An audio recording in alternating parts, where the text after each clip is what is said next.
નમસ્કાર દર્શક મિત્રો, તમે જોઈ રહ્યા છો જન્મભૂમિ ન્યૂઝ ને હું છું તમારો દોસ્ત જગદીશ વૈષ્ણવ। રાજસ્થાનના બાड़मेरથી એક ખરેખર ખૂબ જ દુઃખની વાત સામે આવી રહી છે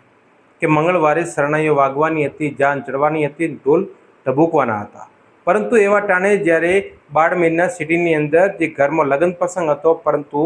જે લગ્ન થવાના હતા એ વ્યક્તિ એટલે કે નરપતરામ ને એમનો કાકાનો છોકરો એટલે કે સુખદેવ બંને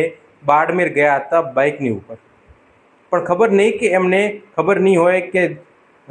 ના જાણ્યું જાનકી નાથે કે સવારે શું થવાનું છે। એવી જ રીતે જ્યારે બાઇક ઉપર સામાન લઈને પરત ફરી રહ્યા હતા ત્યારે એક રસ્તાની અંદર એક કાળમુખો પિકઅપ ટ્રક દ્વારા પિકઅપ વાન દ્વારા એમને અકસ્માત કરવામાં આવ્યો અને અકસ્માતની અંદર નરપતરામ જેના લગ્ન થવાના હતા એ વ્યક્તિના ઘટના સ્થળ ઉપર જ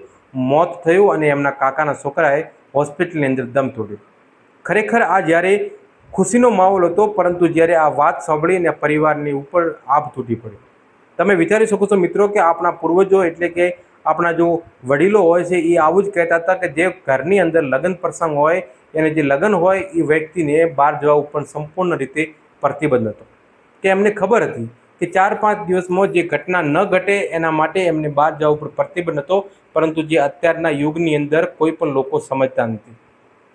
કેમ કે પહેલાં આવો સિસ્ટમ હતો કે કોઈ પણ વ્યક્તિને બહાર જવામાં ન આવતો જેના લગ્ન હોય એને, પરંતુ અત્યારે જે લગ્ન હોય એ સડે ચોક બજારની અંદર ખરીદી કરતા હોય છે અને ફરતા હોય છે। તો ખરેખર આ ઘટના બાड़मेરની છે, પરંતુ ખૂબ જ દુઃખદાયી છે।